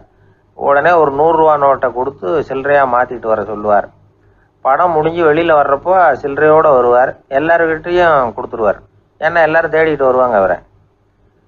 என்ன எல்லாரும் சௌக்கியமாக இருக்கிறீங்களா அப்படின்னு பிரியமாக விசாரிப்பார். ஏதோ ரொம்ப நெருங்கின சொந்தக்காரங்களை விசாரிக்கிறது மாதிரி விசாரிப்பார். தன்கிட்ட இருக்கிற சில்லறையை எல்லாருக்கும் சமமாக பிரித்து கொடுத்துட்டு தான் அங்கேருந்து புறப்படுவார். ஒரு நாள் அது மாதிரி புறப்படுற சமயத்தில் ஒரு சின்ன பையனுக்கு சில்லறை எதுவும் கிடைக்கல கொடுக்கறதுக்கு. இது கலைவாணருக்கு தெரியாது. காரில் ஏறி புறப்பட்டு போயிட்டார். அந்த பையன் காரை பிடிச்சிக்கிட்டு பின்னாடியே ஓடிச்சாந்துருக்கிறான். ஐயா, நீங்களே இல்லைன்னு சொன்னால் நான் என்ன பண்ணுறது, இன்னைக்கு பட்னி தான், அம்மாவுக்கு வேற உடம்பு சரியில்லை அப்படின்னு கத்திக்கிட்டே ஓடியாந்தானா. கலைவாணர் கவனிச்சுட்டார். உடனே காரை நிறுத்த சொன்னார். இறங்கினார். அந்த சின்ன பையனை கட்டி பிடிச்சிக்கிட்டு, என்னை மன்னிச்சுக்கப்பா, நான் கவனிக்காமல் வந்துட்டேன் அப்படின்னு சொல்லி அழ ஆரம்பிச்சிட்டாராம். இன்னொரு தடவை இதே மாதிரி ஒரு தியேட்டர்லேருந்து வெளியில் வந்திருக்கிறார். ஒரு ஆள் அவர்கிட்ட வந்து நின்றுருக்கார். அவர் கொடுக்கறதுக்கு இவர்கிட்ட பணம் இல்லை. பணம் இல்லையாப்பா அப்படின்னாராம். உங்ககிட்டே இல்லையா அப்படின்னாராம் அவர். கலைவாணருக்கு மனசு ரொம்ப சங்கடமாக போச்சு. உடனே புறப்பட்டு வீட்டுக்கு போனார். அங்கே இங்கே தேடி பார்த்து அங்கேருந்த கொஞ்சம் நெஞ்ச சில்லறையை எடுத்தார். காரு டிரைவரை கூப்பிட்டார். தியேட்டர் வாசலில் நின்றுக்கிட்டு இருந்த ஆசாமியோட அங்க அடையாளங்களை சொன்னார். காரை எடுத்துகிட்டு போய் அந்த ஆளை கண்டுபிடிச்சி இந்த காசை கொடுத்துட்டு வா அப்படின்னு அனுப்பி வச்சாராம். பிச்சை போடுறதுக்காக காரை அனுப்புனதாக வேற யாரை பற்றியாவது நீங்கள் கேள்விப்பட்டிருக்கிறீங்களா? அவர் ஒரு வித்தியாசமான மனிதர், வித்தியாசமான கலைஞர். கலைவாணரோட சகோதரர் கல்யாணம் நடந்தது. அதில் தியாகராஜ பாகவதர் கச்சேரி முடிஞ்ச உடனே அதில் சம்பந்தப்பட்ட கலைஞர்களுக்கெல்லாம் கலைவாணர் பரிசுகள் கொடுக்குறார். அந்த கச்சேரியில் கடம் வாசித்தவருக்கு மட்டும் மற்ற எல்லாருக்கும் கொடுத்ததை விட பெருசாக ஒரு வெள்ளி கோப்பையை பரிசாக கொடுத்தாராம். மற்றவங்களுக்கெல்லாம் சின்னதாக கொடுத்துட்டு கட வித்துவானுக்கு மட்டும் பெருசா பரிசு கொடுக்குறீங்களே ஏன்னு கேட்டிருக்கிறாங்க. அதுக்கு கலைவாணர் விளக்கம் கொடுத்தாராம். இப்பெல்லாம் ரயிலில் கூட்டம் அதிகங்கிறது உங்களுக்கு எல்லாருக்கும் தெரியும். இந்த வித்துவான் இவ்வளவு பெரிய மண்பானைய ரயில்ல ரொம்ப பத்திரமா உடையாம ரொம்ப தூரத்திலிருந்து கொண்டு வந்திருக்கிறாரே, அது என்ன சாமானியமான காரியமா? அவரோட அந்த சாமர்த்தியத்தை பாராட்டுறதுக்காக தான் அவருக்கு இவ்வளவு பெரிய பரிசு அப்படின்னாராம். அறிவில் சிறந்தவர்கள் ஆண்களா பெண்களா? என்னுடைய நண்பர் ஒருத்தரை பார்த்து நான் கேட்ட கேள்வி இது. அவர் மெதுவாக தன்னுடைய தலையை சொரிஞ்சுக்கிட்டே சொன்ன பதில், அதில் என்ன சார் சந்தேகம், அவங்க தான் அப்படின்னார். அனுபவ அடிப்படையில் அவர் இப்படி சொல்கிறார். அறிவியல் அடிப்படையில் பார்க்குறவங்களும் இப்படி தான் சொல்கிறாங்க. இயற்கையின் நோக்கம் இனப்பெருக்கம், இதில் பெண்களின் பங்கு அதிகம். அதனால் இயற்கையே பெண்களுக்கு பல சலுகைகளை கொடுத்துருக்குது, சக்தியை கொடுத்துருக்குது. இப்போ வெளிநாடுகளில் இதை பற்றியெல்லாம் நிறைய ஆராய்ச்சி பண்ணி பார்த்துருக்குறாங்க, புள்ளி விவரங்கள்லாம் வெளியிட்டிருக்கிறாங்க. ஆண் குழந்தைகளை விட பெண் குழந்தைகள் முன்னாடியே பேச ஆரம்பிச்சுடுறாங்களாம். அது மட்டும் இல்லை, அதிக எண்ணிக்கையில் வார்த்தைகளை கற்றுக்கிறாங்களாம். அப்புறம் பலவிதமான வாக்கிய அமைப்புகளை அமைச்சு பேசுறதுலேயும் பெண் குழந்தைகள் முன்னாடியே ஆரம்பிச்சுடுறாங்களாம். இதெல்லாம் சீக்கிரமாக செய்கிறது பெண் குழந்தைகள் தான். சம வயது உள்ள ஆண் குழந்தைகள் பெண் குழந்தைகள் இவங்களை வச்சு சோதனைகள் பண்ணி பார்த்துருக்குறாங்க. அதாவது ஒரே வயசுள்ள ஆண் குழந்தை பெண் குழந்தை இதெல்லாம் வச்சு அவங்கக்கிட்ட ஒரே கேள்வியை பல விதமாக கேட்குறது, ஒரே செய்தியை வேறு வேறு கோணங்கள்லேருந்து விளக்கிறது, தவறு இல்லாமல் பேசுறது, வேகமாக படிக்கிறது, எழுதுறது, புரிஞ்சுக்கிறது, இப்படி இதை பற்றிலாம் எத்தனையோ சோதனைகள்லாம் செஞ்சு பார்த்துருக்குறாங்க. அப்படி பார்த்ததில் என்ன தெரிஞ்சதுன்னா, அதில் எல்லாம் ஆண் குழந்தைகளை விட பெண் குழந்தைகள் 1.5 மடங்கு அதிக திறமை உள்ளவங்களாக இருக்கிறாங்களாம். இன்னொரு மொழியை கற்றுக்கிறது, பேசுறது, எழுதுறது, இது கூட பெண்களுக்கு சுலபமாக வருதான். 2 மொழிகளை மாற்றி மாற்றி பேசுறது, மொழிபெயர்க்கிறது, இப்படிலாம் கூட சோதனை பண்ணி பார்த்துருக்குறாங்க. இதுலேயும் பெண்களுக்கு தான் அதிக திறன். சரி, இதை விடுங்க. புள்ளி வச்சு கோலம் போடுறது, அதில் இருந்து இந்த கை கடிகாரங்களில், கம்ப்யூட்டர்களில் நுண்ணிய பாகங்களை பொருத்துறது, இது வரைக்கும் பெண்கள் தான் திறமையாக செயல்படுறாங்க அப்படிங்கிறது அந்த சோதனை முடிவு. இந்த நுட்பம், துல்லியம், விரைவு, சிறு கை இயக்கங்களோடு செய்ய வேண்டிய மென்மையான பணிகள், இதுக்கெல்லாம் தேவை கவன குவியம், பொறுமை. இதெல்லாம் பெண்கள்கிட்ட தான் இருக்குதான். அமெரிக்காவில் இன்னொரு சோதனை கூட செஞ்சு பார்த்துருக்குறாங்க. பெண்களின் மூக்கு மோப்ப உணர்வு இதெல்லாம் எப்படின்னு பார்த்துருக்குறாங்க. பெண்கள் அதிக எண்ணிக்கையில் வாசனைகளை பிரித்து கண்டுபிடிச்சி விடுறாங்களாம். ஆண்களால் அந்த அளவுக்கு முடியலையாம். சரி, காது எப்படின்னா செவிப்புலன் உணர்வும் பெண்களுக்கு தான் அதிகமாக. ஒரு கும்பல், அதில் பலவிதமான சத்தம், அதுக்கு இடையில் இந்த குரலோட தொனி, ஏற்ற இறக்கம், இதை வச்சே பேசுகிற ஆளை கண்டுபிடிச்சிடுறாங்களாம். ஒரு கூட்டத்தில் தன்னுடைய வீட்டுக்காரர் எங்கே இருக்கார், பிள்ளைகள் எங்கே இருக்காங்க அப்படிங்கிறதெல்லாம் பெண்கள் சீக்கிரமாக கண்டுபிடிச்சி விடுறாங்களாம். இன்னொரு விஷயம், ஒரு பொருளை பார்த்த உடனே அது என்னென்னு அடையாளம் கண்டுக்கிறது, அதை மனசில் பதிய வச்சுக்கிறது, அப்புறமா இன்னொரு சந்தர்ப்பத்தில் அது எங்கே இருந்தது அப்படின்னு சரியாக ஞாபகப்படுத்திக்கிறது, இது மாதிரி சோதனைகள்லாம் கூட பெண்கள் தான் முன்னணியில் இருக்கிறாங்க. ஒரு சராசரி சூழ்நிலையில் ஆண்களை விட அதிகமான எண்ணிக்கையில் புன்னகை புரியறது, சிரிக்கிறது பெண்கள் தானா. அதிகமாக தோழமை உணர்வோடு பேசுகிறதும் அவங்க தானா. 2 பெண்கள் பேசிகிட்டு இருக்கிறதையும் பாருங்கள், அதே மாதிரி 2 ஆண்கள் பேசிகிட்டு இருக்கிறதையும் பாருங்கள். ஆண்கள் ஒரு அடி தள்ளியே நின்று பேசிகிட்டு இருப்பாங்க. மருத்துவர்களை எடுத்துக்கொள்ளுங்கள், அதாவது சிரிச்ச முகத்தோட நோயாளிகள்கிட்ட பரிவோடு பேசுறதுல பெண் டாக்டர்கள் தான் அதிகம். இதுவரை சொல்லப்பட்டது எல்லாமே அறிவியல் பூர்வமான செய்திகள். அதனால் இளம் பெண்கள் வாழ்க்கையில் சோர்வடைய தேவையில்லை. இயற்கையே நமக்கு சாதகமாக இருக்குது, எல்லாம் முடியும் நம்மால் அப்படிங்கிறத அவங்க புரிஞ்சுக்கணும். ஒரு பையன் தன்னுடைய அப்பா அம்மா திருமண ஆல்பத்தை புரட்டிக்கிட்டே இருந்தான். அப்புறம் அம்மாகிட்ட கேட்டான், அம்மா இது யார் சின்ன வயசில் எடுத்ததா, இது என்னன்னு தெரியலையே, இந்த படத்தில் அழகாக மீசை வச்சுக்கிட்டு சிரிச்சுக்கிட்டு நிற்கிறது யார் அப்படின்னு கேட்டான். அதுதான்டா அவங்க அப்பான்னாங்க அந்த அம்மா. அப்படின்னா இப்போ நம்ம வீட்டில் நரைச்ச தலையோடு அழுது வடிஞ்சிக்கிட்டு இருக்காரு ஒருத்தர், அவர் யாருன்னு கேட்டானா. இது பையனுடைய புத்திசாலித்தனம். பெண் பிள்ளைகள் அப்படி கேட்கறதில்ல. அதனால் இந்த கதையெல்லாம் எதுக்காக அப்படின்னா, இளம் பெண்கள் வாழ்க்கையில் சோர்வு அடைஞ்சு போயிடக்கூடாது. அதனால் பெண்கள் எல்லாம் முடியும் நம்மாலும் அப்படிங்கிறத நினச்சி செயல்பட்டாங்கன்னா வாழ்க்கையில் வெற்றி நிச்சயம்.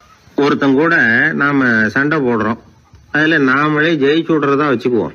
நம்ம மனசுக்கு சந்தோஷமாக தான் இருக்கும், இருந்தாலும் உள் மனசில் ஒரு பயமும் உண்டாகலாம்.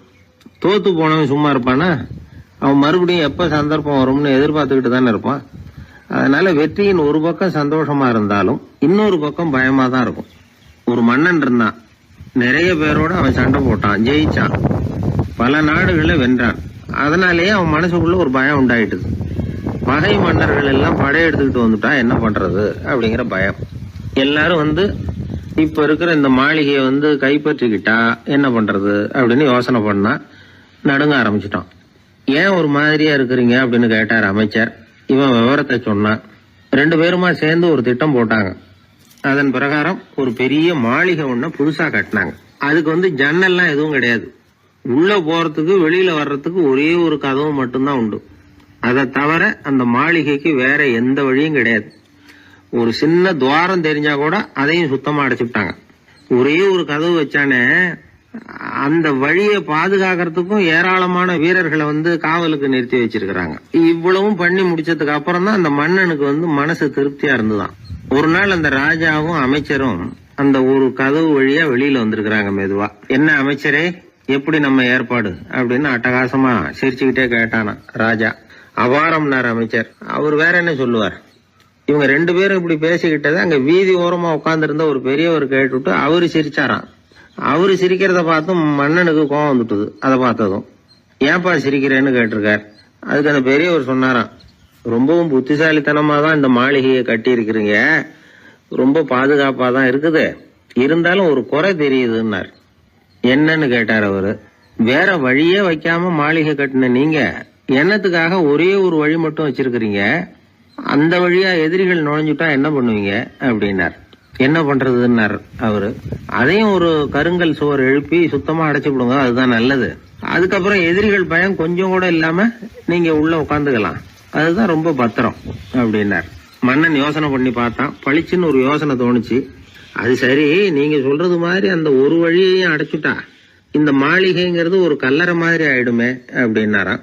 இப்ப மட்டும் இது எப்படி இருக்குதுன்னு நினைக்கிறீங்க, கல்லறை மாதிரி தானே இருக்குது அப்படின்னார் பெரியவர்.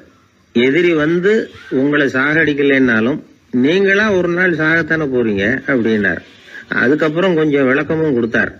உங்க மாளிகையில எவ்வளவு ஜன்னல்களும் கதவுகளும் இருக்குதோ அந்த அளவுக்கு வெளி உலகத்தோட உங்களுக்கு தொடர்பு இருக்கு, அந்த அளவுக்கு உங்க வாழ்க்கையில ஒரு இயக்கம் இருக்குது. கதவுகளை மூட மூட வாழ்க்கையும் அடப்பட்டு போடும். நான் கூட ஒரு காலத்துல மாளிகையில தான் இருந்தேன். அதோட சுவர்கள் இருந்ததுல அதை எவ்வளவுதான் தள்ளி தள்ளி போட்டாலும் என்னுடைய வாழ்க்கைக்கு அதெல்லாம் ஒரு எல்லை கோடுகள் மாதிரி தெரிஞ்சுது. அதை உணர்ந்தேன். வாழ்வுக்கு எல்லையே இருக்கக்கூடாதுன்னு நினைச்சேன். அதனால்தான் இப்படி இங்க உட்காந்துட்டேன். இப்ப என்னுடைய வாழ்வுக்கு வானம் தான் கூரை, இந்த நிலம்தான் என்னுடைய மாளிகை. இப்பதான் வாழ்க்கையை முழுமையா என்னால உணர முடியுது, அனுபவிக்க முடியுது அப்படின்னார் அந்த பெரியவர். அந்த அரசர் ஒரு பெரிய தத்துவத்தை புரிஞ்சுக்கிட்டாராம். தன்னோட மாளிகைக்கு நிறைய ஜன்னல்களையும் கதவுகளையும் வைக்க சொல்லி உத்தரவு போட்டாராம். இப்படி ஒரு கதை உண்டு.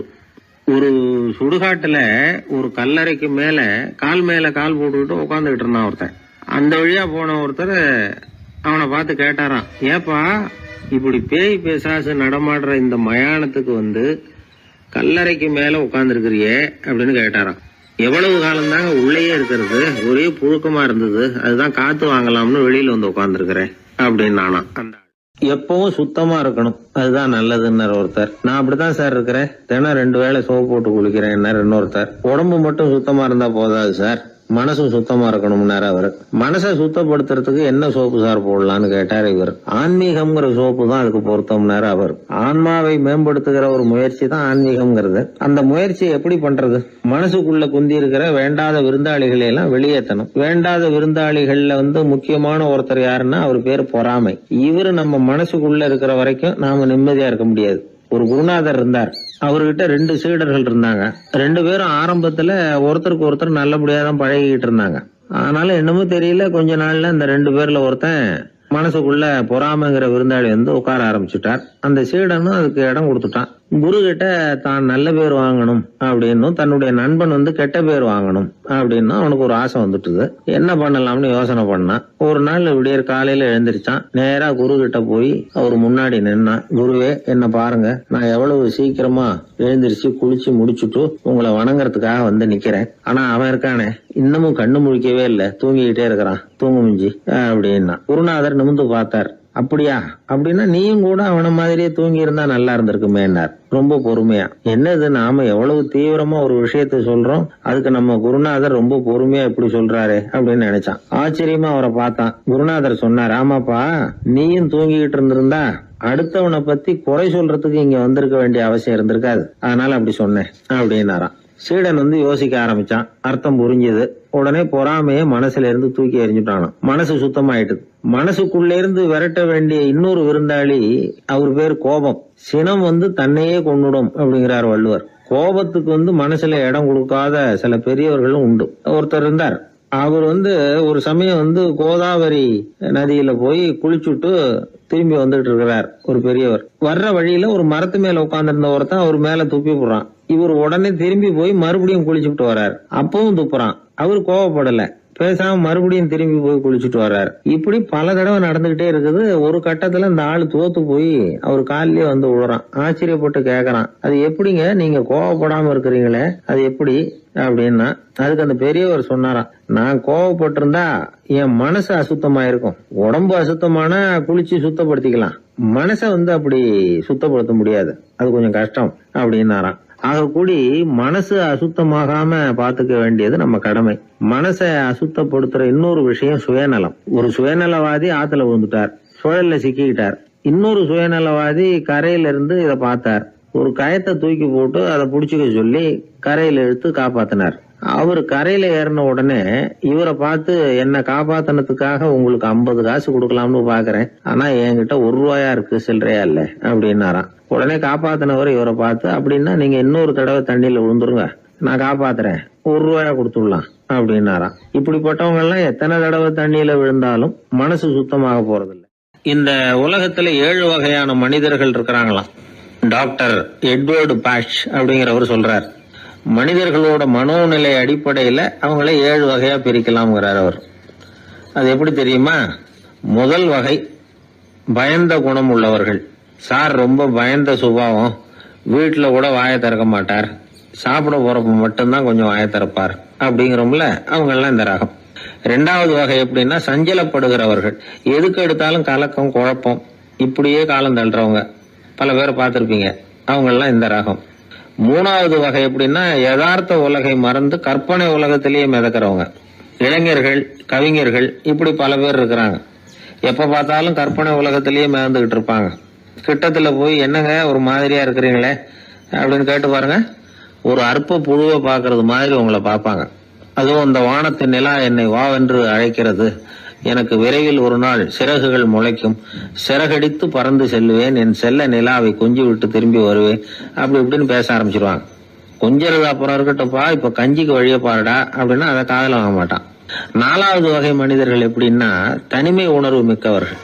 இவங்கெல்லாம் மற்றவங்களோட சகஜமா நெருங்கி பழகிறது இல்ல, தான் உண்டு தன்னுடைய வேலை உண்டுன்னு போறவங்க. அடுத்த வீட்டுல இருக்கிறது யாருன்னு கேட்டா கூட அடுத்த வீடுன்னு ஒண்ணு இருக்கா அப்படின்னு கேட்பாங்க. அவங்க கிட்ட மேற்கொண்டு என்னத்தை பேசுறது.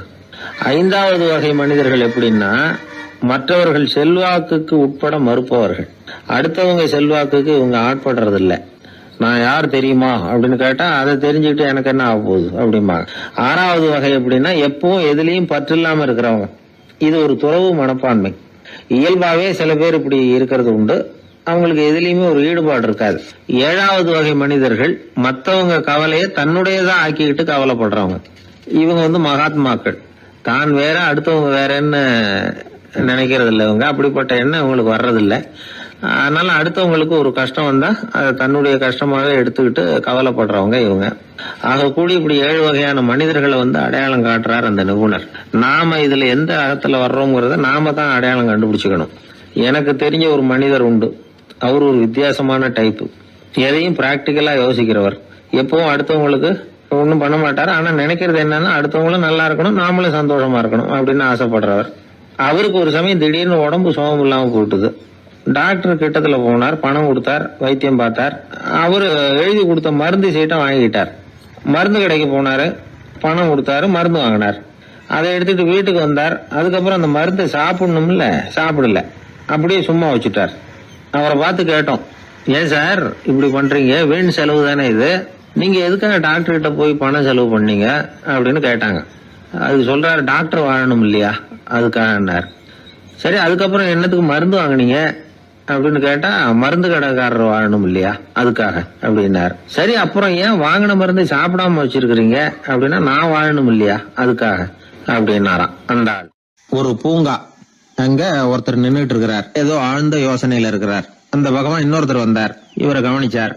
என்ன யோசனைன்னு கேட்டார். எப்படி எழுந்திருக்கிறதுன்னு யோசனை பண்ணிட்டு இருக்கிறேன்னாரு அவர். கேட்டவருக்கு ஒரு மாதிரி ஆயிட்டது. ஏற்கனவே நின்றுட்டு இருக்கிற ஒருத்தர் எப்படி எழுந்திருச்சு நிக்கிறதுன்னு யோசிக்கிறாருன்னா அது ஆச்சரியம் தானே. அதுக்கப்புறம் இவர் யோசிக்க ஆரம்பிச்சார், என்ன இவர் இப்படி பேசுறாரு அப்படின்னு. கீழே விழுந்தாதானே எழுந்திருச்சு நிக்க முடியும். எழுந்திருக்கணும்னு நினைக்கிறவங்க முதல்ல கீழே விழணும். இவர் முதல்ல கீழே விழணும், அதுக்கப்புறம் தான் எழுந்திருக்கிறது எப்படின்னு சிந்திக்க முடியும். இந்த உலகத்துல எல்லாருமே கீழே விழுந்து எழுந்தவர்கள் தான்.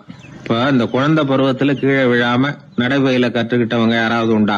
சின்ன வயசுல ஒரு தடவை கூட கீழே விழல சார், அப்படியே பிறந்தாரு வளர்ந்தாரு பெரியவர் ஆயிட்டார் அப்படின்னு யாரையும் சொல்ல முடியாது. மனுஷங்கிறவன் விழுந்து புரண்டு எழுந்துதான் நடக்க கத்துக்கிறான். ஒரு உண்மையை நாம எல்லாரும் புரிஞ்சுக்கணும். இந்த உலகத்துல தவறு செய்யாத மனிதர்களே யாரும் கிடையாது. அப்படி இருக்கிறப்போ எப்போதாவது நாம தவறு பண்ணிவிட்டோம்னா அதுக்காக மனசு உடைஞ்சு போயிடக்கூடாது. வாழ்க்கையில வெறுப்பு வந்துடக்கூடாது. தவறு நடந்துட்டுதா அதுக்காக மனசு உடைஞ்சு போடாதீங்க, அதை ஒரு பாடமா எடுத்துக்கங்க. அதே தவறு மறுபடியும் நடக்காம வேணும்னா பாத்துக்கலாம், அது போதும். தடைக்கல்ல படிக்கெல்லாம் மாத்திக்கணும், இதுதான் இதுல முக்கியம். ஒரு அலுவலகம், அங்க ஒரு அதிகாரி, அவர் உயர்ந்த பதவியில் இருந்தார், சிறந்த நிர்வாகின்னு பேர் வாங்கினவர். அவர் தனக்கு கீழே வேலை செய்யறவங்க கிட்ட எல்லாம் சொல்லுவாராம், இந்த நிறுவனத்துல நீங்க எத்தனை தடவை வேணும்னாலும் தவறுகள் செய்யலாம், ஒரே விஷயம் என்னன்னா ஒரே தவறை மறுபடியும் செய்யக்கூடாது, அது முக்கியம் அப்படின்பாராம். இத மேம்போக்கா பார்த்தா அவர் ஏதோ தன்னுடைய ஊழியர்களை தவறு செய்ய தூண்டுறது மாதிரி தெரியும். ஆனா உண்மை அப்படி இல்ல. இன்னைக்கு என்ன நடக்குது தெரியுமா? அநேகமா எல்லா மனிதர்களுமே ஒரே தவறை தான் மறுபடியும் செய்யறாங்க. விளையாட்டு வீரர்கள் ஒரே மாதிரியான தவறுகளை திரும்ப திரும்ப செய்யறது உண்டு. கணக்கு எழுதுறவங்களை பாருங்க, ஒரே தப்ப மறுபடியும் செய்வாங்க. அலுவலகம் வருகிறவர்களை கவனிங்க, ஒரு நாள் தாமதமா வந்தா பரவாயில்ல, தினமும் தாமதமா வருவாங்க. இது மாதிரி செய்த தவறையே திரும்ப செய்யறதுக்கு என்ன காரணம்? ஞாபக மறதி, கவனக்குறைவு, தன்னுடைய திறமை பேர்ல அளவுக்கு மீறிய நம்பிக்கை, இப்படி இதுல ஏதாவது ஒரு காரணமா இருக்கலாம் அப்படிங்கிறாங்க இது பற்றி ஆய்வு செய்கிற வல்லுநர்கள். ஒரு தடவை செஞ்ச தவிர மறுபடியும் செய்யறது இல்லைன்னு முடிவு செஞ்சுக்கிட்டு அதை செயல்படுத்த கத்துக்கணும், அது போதும், வாழ்க்கை வெற்றிகரமா அமையும் அப்படிங்கிறாங்க அந்த அனுபவசாலிகள். அதனால வெற்றிகரமா வாழ்க்கையில நடைபோட விரும்பும் இளைஞர்கள் தவிர்க்க வேண்டியது என்னன்னா, முதல்ல சோம்பலை தவிருங்கள், சுறுசுறுப்பாக இயங்குங்கள் அப்படிங்கறது அவங்க அறிவுரை. 2வது ஞாபக மறதி, எந்த செயல்லையும் ஈடுபாடு வேணும், அக்கறை வேணும். 3வது கவனக்குறைவு, எதையும் அலட்சியப்படுத்தக்கூடாது. 4வது என்னால முடியாதது எதுவுமே கிடையாது அப்படிங்கிற அளவுக்கு மீறிய நம்பிக்கை, அது ஆபத்துல கொண்டு போய் விட்டுரும். முதல் தவறு உங்களுக்கு ஒரு பாடமா அமையணும். ஒரு மனிதர் அவர் தன்னுடைய 2 காதுலயும் கட்டு போட்டுக்கிட்டு வந்தார். அவருடைய நண்பர் அதை கவனிச்சுட்டாரு. என்ன சார் ஆச்சு, 2 காதுலயும் கட்டு போட்டுருக்கீங்களே அப்படின்னு விசாரிச்சார். ஒண்ணுமில்ல சார், வீட்டுல ரொம்ப ஆர்வமா டிவியில கிரிக்கெட் மேட்ச் பாத்துக்கிட்டு இருந்தேன். இப்போ என்னுடைய மனைவி துணிகளுக்கு அயன் பண்ணிட்டு இருந்தாங்க. அயன் பாக்ஸ் அப்படியே வச்சுட்டு அடுப்பங்கரைக்கு போயிட்டாங்க. அந்த சமயம் பார்த்து டெலிபோன் பண்ணி அடிச்சது. அவசரமா ஓடி போய் அதை எடுத்து காதுல வச்சேன். அப்பதான் தெரியும் அது அயன் பாக்ஸ்ங்கிற விஷயம். சூடா இருந்ததா, சுட்டு விட்டுது அப்படின்னாரு. ஒரு காது சரி சார், 2 காது ஏன் அப்படி ஆச்சு அப்படின்னு கேட்டார். அதே ஆளு மறுபடியும் போன் பண்ணா சார் அப்படின்னாரு. இவர் எவ்வளவு தூரம் யோசிச்சிருப்பாரு பாருங்க. தவறு மறுபடியும் நடக்க கூடாது, முதல் தவறு உங்களுக்கு ஒரு பாடமாக அமையட்டும் அப்படிங்கறது தான் இதுல இருந்து நாம தெரிந்து கொள்ள வேண்டிய கருத்து. அதனால தவறுகள் அதெல்லாம் தடைக்கெல்லாம் நினைக்க வேண்டாம், படிக்கெல்லாம் நினைப்போம். அப்படி நினைச்சோம்னா வாழ்க்கையில வெற்றி நிச்சயம். காசி தேசத்துல ஒரு வேடன் இருந்தானா, அவன் வழக்கம் போல காட்டுக்கு வேட்டையாட போயிருக்கிறான். ஒரு மானுக்கு நேரா குறி பார்த்து அம்ப விட்டுருக்கான். குறி தவறி போய் அந்த அம்பு ஒரு பெரிய மரத்து மேல போய் குத்திக்கிட்டுது. விஷம் தடவுன அம்பு, அதனால மரம் வீணா போயிட்டுது. அதுல இருந்த இலை காய் எல்லாம் உதிர ஆரம்பிச்சுட்டுது. கொஞ்ச நாள்ல அந்த மரம் பூரா காஞ்சி அப்படியே பட்டு போச்சு. அந்த மரத்துல ஒரு பொந்து, அதுல ஒரு கிளி ரொம்ப காலமா இருந்துகிட்டு இருக்குது. அந்த மரம் நல்லபடியா வளமா இருந்த காலத்துல நிறைய பறவைகள் அதுல தங்கி இருந்தது. மரம் காய ஆரம்பிச்சதும் அந்த பறவையெல்லாம் யோசிக்க ஆரம்பிச்சது, சரி இனிமே இந்த மரம் நமக்கு சரிப்பட்டு வராது, வேற இடம் பார்க்க வேண்டியதுதான் அப்படின்னு நினைச்சு ஒவ்வொன்னா பறந்து போக ஆரம்பிச்சுட்டுது. கடைசியில தங்கி இருந்தது அந்த ஒரு கிளி மட்டும்தான். அது அந்த மரத்தை விட்டுட்டு எங்கேயும் போறதுக்கு பிரியப்படல. ஏன்னா அதுக்கு அந்த மரத்து மேல அவ்வளவு அன்பு. இறை தேடுறதுக்கு கூட அந்த கிளி வெளியே போறதில்ல. சாப்பிடாம இருந்தா உடம்பு என்னத்துக்கு ஆகும்? கிளி ரொம்ப வாடி போயிட்டுது, சத்தம் போட்டு கத்த கூட அதால முடியல. அந்த கிளி இப்படி நடந்துக்கிறது தேவலோகத்துல இருந்த இந்திரனுக்கே ரொம்ப ஆச்சரியமா இருந்ததுதான். நேர்ல போய் அந்த கிளிய பாத்துட்டு வந்தா தேவையில்லைன்னு தோணுச்சு அவனுக்கு. உடனே தேவலோகத்திலிருந்து புறப்பட்டு பூலோகத்துக்கு வந்து சேர்ந்தான் இந்திரன். ஒரு சாதாரண மனுஷன் மாதிரி அந்த கிளிக்கு முன்னாடி போய் நின்னான். கிளியே, உனக்கு என்ன பைத்தியமா? இந்த மரத்துல இலையும் இல்ல காயும் இல்ல, கிளையெல்லாம் காஞ்சி போய் எப்போ ஒடிஞ்சு விழலாம்னு நேரம் பார்த்துக்கிட்டு இருக்குது. நீ இன்னமும் இதையே கட்டிக்கிட்டு அழுதுகிட்டு இருக்கிறிய. உன் கூட இருந்த மற்ற பறவைகள்லாம் பாத்தியா? இதே காட்டுல உள்ள செழிப்பான மரங்கள்ல போய் கூடு கட்டிக்கிட்டு சுகமா இருந்துகிட்டு இருக்கு. நீ மட்டும் ஏன் இப்படி கஷ்டப்படணும் அப்படின்னு கேட்டான் இந்திரன். கிளியை சும்மா சோதிக்கிறதுக்காக தான் அப்படி கேட்டிருக்கான். அந்த கிளிக்கு தவ வலிமை அதிகம், அதனால வந்திருக்கிறது இந்திரன் தாங்கிறது அதுக்கு புரிஞ்சு போச்சு. தேவேந்திரா, நான் இந்த மரத்துல தான் பிறந்தேன் வளர்ந்தேன். சின்ன வயசுல இருந்து என்னை வளர்த்து காப்பாத்தி ஆளாக்குனது இந்த மரம் தான். எனக்கு பசி எடுத்தப்போ பழம் கொடுத்தது இந்த மரம் தான். எனக்கு ஆபத்து வந்தப்போ அடைக்கலம் கொடுத்தது இந்த மரம் தான். இப்போ இந்த மரம் கஷ்ட திசையில இருக்குது. இந்த நேரத்துல நான் மட்டும் நல்லா இருந்தா போதும்னு நினைக்கலாமா? அது சுயநலம் இல்லையா? இப்படி இது துன்பப்படுற காலத்துல நானும் இது கூட இருந்து துன்பத்தை சகிச்சுக்கிறது தான் நியாயம். உதவி செஞ்சவங்களை உதறி தள்ளுறது நல்லது இல்லைங்கிறது உங்களுக்கே தெரியும். என்னோட நல்ல விரதத்தை குலைக்கிறது மாதிரி அல்லவா இருக்குது நீங்க சொல்றது. தேவர்களுக்கு ஏற்படுற சந்தேகங்களையே தீர்த்து வைக்கக்கூடிய நிலைமையில இருக்கிற நீங்க எனக்கு இப்படி உபதேசம் பண்ணலாமா அப்படின்னு கேட்டுதான் கிளி. இந்திரனுக்கு ரொம்ப மகிழ்ச்சி. இத கேட்டதும் கிளியே, நண்பர்கள்னா உன்ன மாதிரி இருக்கணும். பொதுவா ஒருத்தர் நல்லா இருக்கிறப்போ அவரை சுத்தி நிறைய பேர் இருப்பாங்க. அவர் கொஞ்சம் வீணா போயிட்டா அத்தனை பேரும் ஓடி போடுவாங்க. நீ அது மாதிரி இல்ல. சுகத்தையும் துக்கத்தையும் சமமா எடுத்துக்கிட்ட. உன்னை பாராட்டுறேன். உனக்கு விருப்பமான வரம் ஏதாவது கேளு தரேன் அப்படின்னாராம் இந்திரன். கிளி என்ன வரம் கேட்டது தெரியுமா? இந்த மரம் மறுபடியும் முன்னாடி இருந்தது மாதிரியே இலை பூ கனிகளோட செழிப்பா இருக்கணும் அப்படின்னு கேட்டுக்கிட்டுதான். அப்படியே தந்தேன்னாரு இந்திரன். அடுத்த வினாடியே மரம் முன்னாடி இருந்ததை விட செழிப்பா பூத்து குலுங்க ஆரம்பிச்சுட்டுது. அந்த கிளியும் ரொம்ப நாள் சந்தோஷமா வாழ்ந்துட்டு அதுக்கப்புறம் இந்திரலோகம் போய் சேர்ந்துதான். மகாபாரதத்துல பீஷ்மர் தர்மருக்கு இந்த கதையை சொல்றார். மற்றவர்கள் துன்பப்படுறப்போ இந்த கிளி மாதிரி எவன் பரிவு கொள்றானோ அவன் மேன்மை அடையிறது நிச்சயம் அப்படின்னு அவர் சொல்றார். சரி, அந்த கதையை இந்த சமயத்துல எதுக்கு சொல்லணும் அப்படின்னா, வயசான காலத்துல அம்மா அப்பாவை கவனிக்காத பிள்ளைங்க காதல இது விழட்டுமேங்கிறதுக்காக தான்.